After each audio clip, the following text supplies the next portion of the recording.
ఒకసారి రా తమ్ముడు, ఒకసారి రా.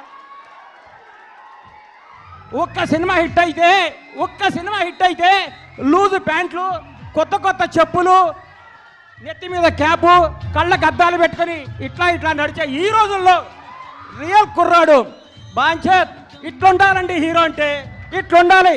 నిన్ను చూస్తుంటే చిరంజీవి గారు గుర్తొస్తున్నారు నాకు. చిరంజీవి గారు స్టార్టింగ్ రోజుల్లో గుర్తొస్తున్నాడు. 150 సినిమాలు చేసి కూడా రేపో మాపో భారత రత్న అందుకోబోతున్న చిరంజీవి గారు కూడా ఈ రోజు కూడా గ్రౌండ్ మీద ఉంటాడంటే నీలాంటి ఇన్స్పిరేషన్ తీసుకో చిరంజీవి గారిని. నేను చూస్తే ముచ్చటేసిందమ్మా. I love you so much Kiran Abbavaram. నువ్వు చెప్తున్నా నీకు తిరుగులేదు. నీ క్యారెక్టర్ మార్చకు. నీ సినిమా, నీ యాక్టింగ్, నీ స్టైల్ అంతా స్క్రీన్ మీద, ఆన్ స్క్రీన్ ఇట్లాగే ఉండాలమ్మా. చిరిగిన ప్యాంట్ వేసుకోను, లాగేసుకోను, నీకే వాట్సాప్ కుదరదు. వాస్తవాన్ని దగ్గర ఉండాలి. హిట్ మీద హిట్ కొట్టుకుంటూ ఈ అబ్బాయి ఇంకో గ్రేట్నెస్. మనకి 2 విషయాల్లో చాయిస్ ఉండదు లైఫ్లో, పుట్టడం, మరణం.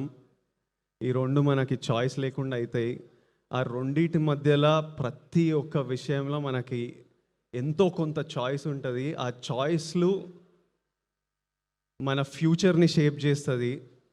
So choose. Every choice you make is deciding where your life is heading to. Make your choices.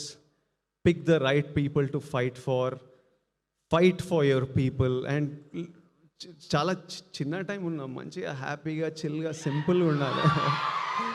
ఇంత కాంప్లికేటెడ్ ఉండొద్దు. అంటే మనకి హ్యూమన్ బీయింగ్స్కి డ్రామా ఇష్టం కానీ, బట్ హ్యాపీగా ఉండాలి. బాగుంటుంది, హ్యాపీగా ఉంటాయి లైఫ్ సింపుల్గా, హ్యాపీగా. Lots of love to all of you, to every one. I send you my biggest love and hugs and lots of love.